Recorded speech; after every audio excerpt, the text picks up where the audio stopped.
Il nous reste deux intervenants, M. Fenech et M. Thévenoud.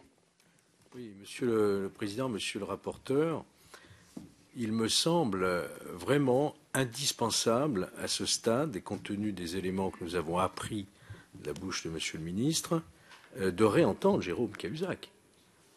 Il y a une contradiction flagrante. Nous avons réentendu Maître Gonel à la suite des contradictions avec M. Bruguière. Je ne vois pas comment, aujourd'hui, avec cet élément qui me paraît essentiel dans le déroulement de notre enquête, nous pourrions nous dispenser de réentendre M. Cahuzac, qui nous avait clairement répondu sur la question que vous avez bien voulu rappeler, Monsieur le Président, qui n'était pas informé de la demande fiscale à la Suisse. Or, M. Moscovici, aujourd'hui, nous parle de cette journée du 16 janvier qui fissure largement ce muraille de Chine. Il n'y a plus de muraille, hein. Il y a un mur fissuré, et puisque le 16 janvier, M. Cahuzac est là. Et d'ailleurs, ce sera ma première question que je poserai à M. Moscovici. Tellement ce point. Oui, j'ai plusieurs questions. Je sais bien que l'heure passe, mais. Non, mais pas pressé. C'est ma première question. Je voudrais vraiment, s'agissant d'un point qui me semble essentiel dans toute cette affaire, je crois qu'on touche vraiment au fond du problème. Je voudrais savoir un peu plus de détails, Monsieur le ministre, si vous le voulez bien, sur cette réunion du 16 janvier. Qui était présent? Où ça s'est passé? Dans quel bureau précisément? Combien de temps a duré cette réunion? Qu'est-ce qui s'est dit précisément? Où étaient placés les uns et les autres? On voudrait un peu visualiser, non pas faire une reconstitution, mais ça me paraît vraiment essentiel. Ça vous ennuie les bonnes questions, franchement.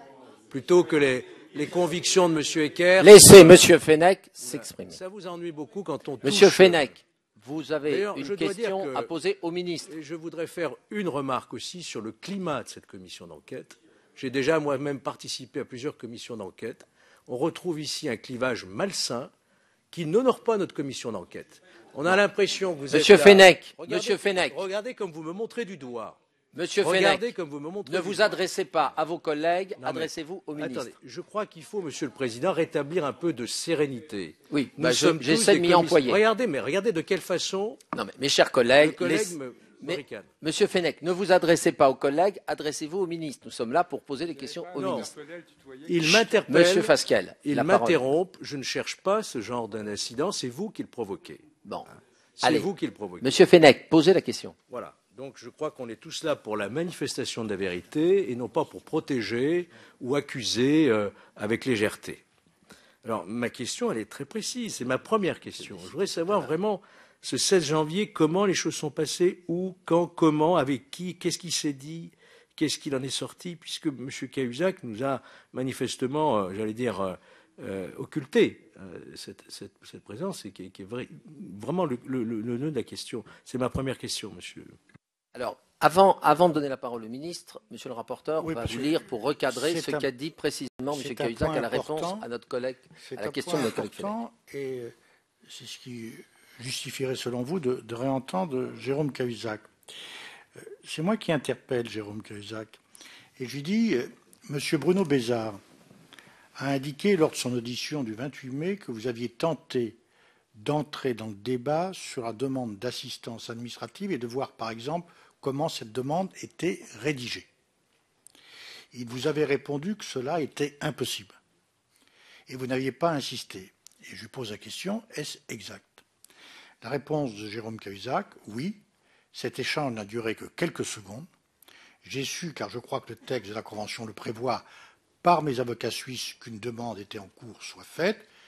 J'en ai dit quelques mots à Bruno Bézard, qui m'a répondu qu'il n'était pas envisageable que je puisse m'en mêler. Je lui ai donné raison et il ne lui en est plus jamais reparlé. Voilà les propos.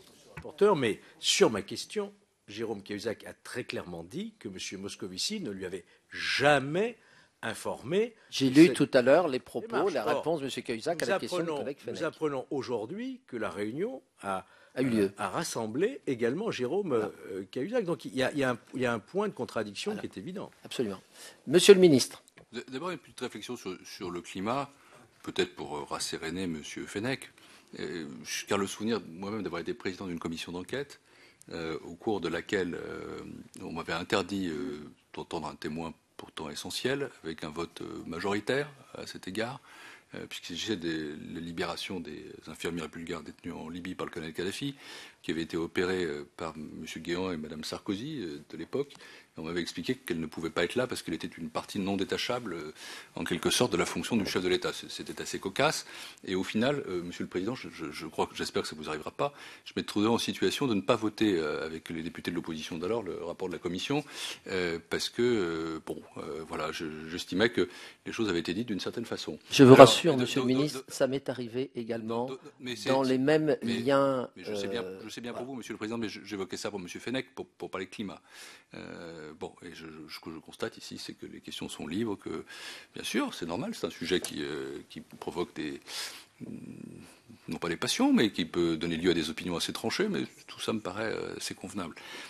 Sur le fond, non, vous apprécierez qui vous devez entendre ou réentendre, mais j'ai expliqué par le menu pourquoi il n'y avait pas de contradiction et en quoi, en effet, Jérôme Cahuzac n'avait pas été informé de la procédure telle qu'elle a été faite. Il a été informé du principe du déclenchement de celle-ci et par la suite, il n'a été associé en rien. Je dis bien en rien à tout. J'ajoute que je ne suis pas là non plus pour faire de la politique spectacle, que j'ai déjà dit. Dans quelle salle ça s'était tenu? Dans la salle attenante au Conseil des ministres, que ça va durer quelques minutes et qui était présent? Était présent, Monsieur Moscovici? Je vous l'ai déjà dit. Le président de la République, le Premier ministre, moi-même et Jérôme Cahuzac. Le Premier ministre? Oui. Vous-même et Jérôme Cahuzac. Le président de la République, non. Si, bien sûr. Si, ils étaient tous les quatre. Le ministre l'a dit. Il a dit, il a confirmé. Je suggère donc à votre commission également d'entendre les autres participants. On en discutera après l'audition du ministre. Autre question, M. Fenech. D'accord, mais la réponse ne me satisfait pas, puisqu'il ne s'agit pas d'information, il était présent dans cette réunion. Ce n'est pas uniquement de l'information, il était présent. Pardonnez-moi de vous interrompre, oui. L'objet était bien d'informer, ce n'était pas de consulter, ce n'était pas de dire quel était le détail, c'était d'informer sur le principe. Nous allons procéder maintenant à cette demande d'entraide, compte tenu du fait que nous n'avons pas eu de réponse qui était demandée. Point. Et pour le reste, l'administration fiscale, sous mon autorité, a fait ce qu'elle devait faire. Et je vais être très précis. C'est sur ma proposition, je dis bien sur ma proposition, et à mon initiative, que cette procédure a été suggérée. Le principe en a été accepté par le président de la République et par le Premier ministre. Jérôme Cahuzac a été informé du dit principe. Et pour la suite, la mise en œuvre a été totalement faite par la DGFiP sous mon autorité. Voilà exactement ce qui s'est passé. Bien. Monsieur Fenech, autre question? À partir du 10 décembre, donc la date de la mise en place de cette muraille, la DGFiP passe sous votre autorité.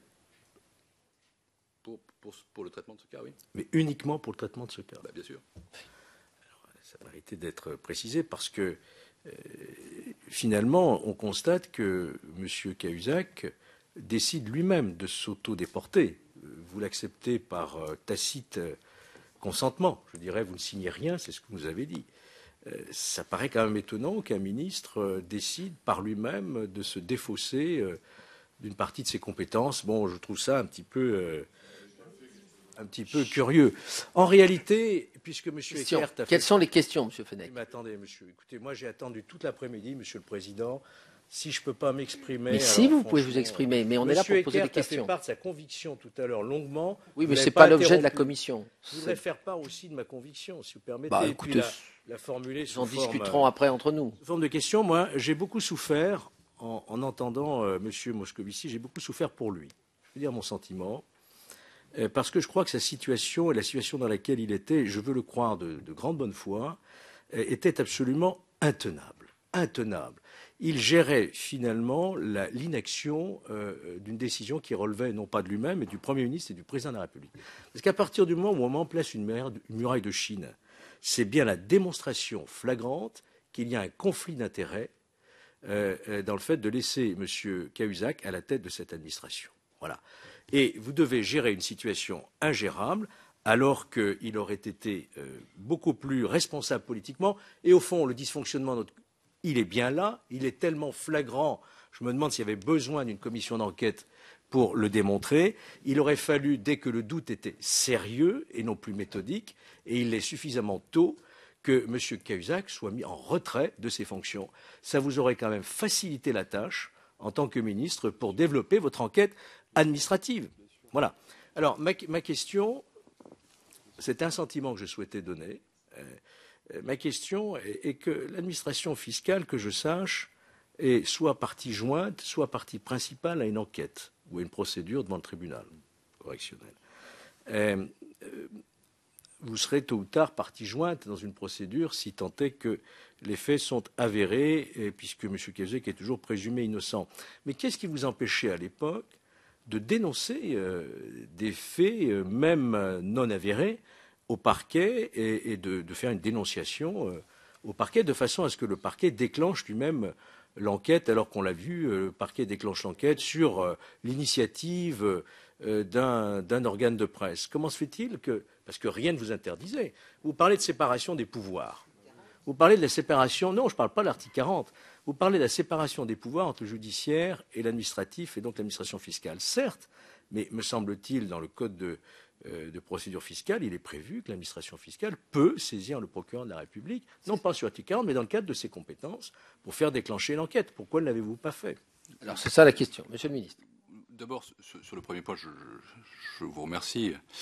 C'est vrai que ce ne fut pas une période extrêmement facile pour moi, je vous le confirme, mais je l'ai assumé avec le sens des responsabilités qui est le mien, et avec, encore une fois, toujours cette attitude qui était l'attitude d'un homme qui travaille avec un collègue, qui continue à être en fonction, qui est non seulement présumé innocent, mais jusqu'au 8 janvier, même pas concerné par une enquête préliminaire, et en même temps, je poursuis ma tâche pour l'établissement de la vérité. Et je pense que les choses ont été faites, encore une fois, de façon exemplaire, donc merci de cet hommage, d'une certaine façon. Pour le reste, je ne veux pas me livrer à l'Uchronie. Je répète que l'administration fiscale a fait ce qui était en son pouvoir et en son devoir. Et par ailleurs, vous n'êtes pas sans savoir qu'une enquête préliminaire a été ouverte le 8 janvier.